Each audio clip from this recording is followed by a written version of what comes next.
This is Marie from Underground Crafter and welcome to another Tips Tuesday. Today's episode is all about how to restore your lost Crojo.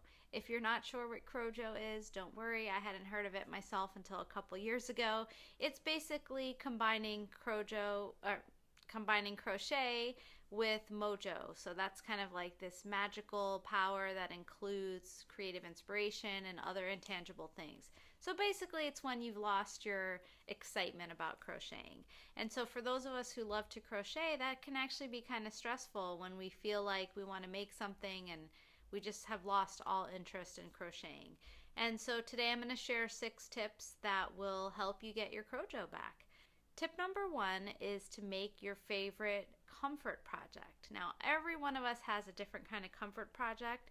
It's a little bit like comfort food. It's the kind of project that you just go to because it's usually one that's kind of easy for you and a little bit relaxing, and it's not too much of a strain on your head, and it makes you feel real nice and cozy inside when it's finished. For me, those are granny squares.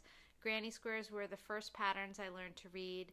I was super excited that I learned how to read patterns and that I learned how to make granny squares. So whenever I feel like I've lost my Crojo, that's kind of what I go back to. And I either make this traditional granny square, which I know by heart without any pattern, or I might look through a book of granny square patterns or look online for a new granny square pattern and make one. For me, those are what my comfort projects are, but for some people, it's baby projects. For some people, it's hats. Some people, it's scarves. Whatever it is, do your comfort project. And that is my first tip for restoring your lost Crojo. My second tip is to look for inspiration online. And when you're not feeling very inspired, sometimes it's helpful to see what other people are inspired by. So I have a couple places where I look. Pinterest is one. You can search for crochet and see what comes up, and hopefully you'll find something there that inspires you, and that'll lead you to a pattern or a tutorial or something, and you can find out how to make it. Another place is Ravelry's Hot Right Now list. So you can look through what the patterns are that people are really excited about at the moment, and you can hopefully find something you want to make. Another place is actually the Amazon bestseller list in crochet. You can say, okay, these are the latest pattern books that people are buying, or maybe there's some old classics. And so I'll have links to all of those in the notes for this video. But looking to those places online and trying to see if there's something that inspires you there. And hopefully that can kickstart your Crojo as well. My third tip is to mix things up. So most of us as crocheters, we tend to get stuck in a bit of a rut. So we have some of us that only make things for ourselves with the so-called quote-unquote selfish crocheters and knitters. There's some of us that only make things for charity, and there's some of us that only make gifts for other people. So I would say if you've lost your Crojo, switch that all up. So if you're a charity crocheter, make something for yourself. If you are a selfish crocheter, make something as a gift or for charity. Believe it or not, just starting a project that's outside of your kind of usual process sometimes can just bring back your Crojo. Either because you want to finish this other type of project, or because you want to go back to what you've been doing before. So get started by mixing things up. So choose another way of making crochet, whether it's for another type of person, another type of charity, or for yourself. If you're one of the people who doesn't own anything that you've crocheted because you've given it all away, or you've sold it all, or you've donated it all.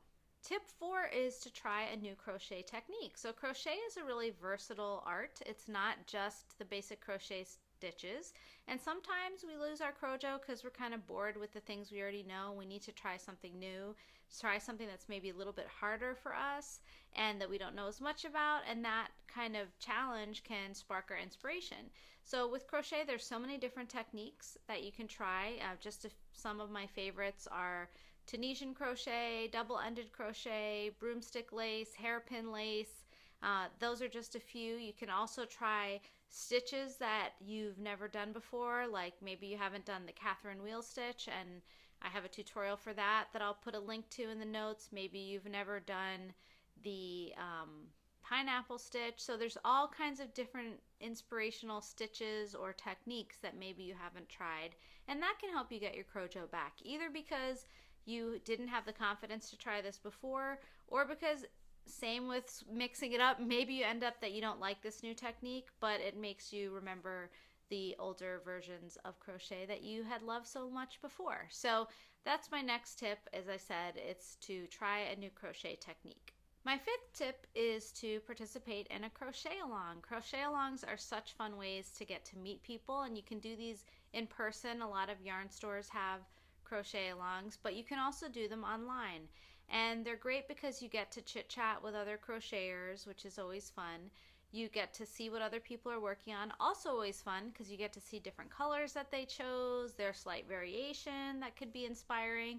And you also get to interact hopefully with the designer or the creator of the crochet along. So that's a lot of fun, and there are tons of ways to find crochet alongs, and I'll actually link to a blog post that I wrote about how to find your next crochet along, and you can use that to help you find this one that might give you back your Crojo.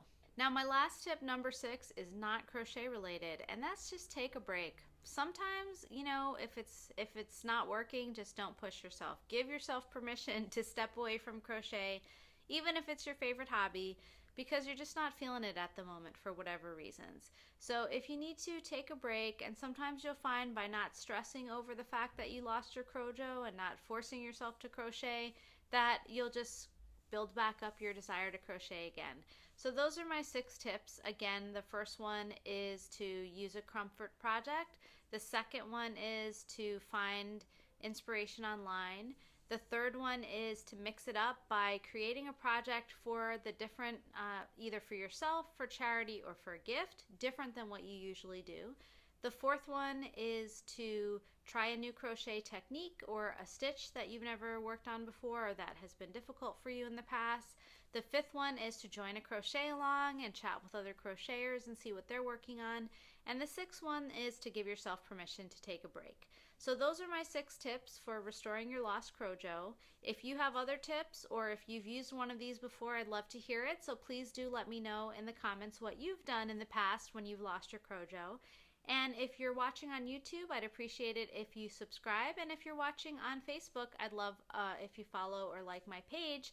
And with that, you'll be able to get my next Tips Tuesday post video as soon as it comes up. So thanks so much for watching today, and have a wonderful week.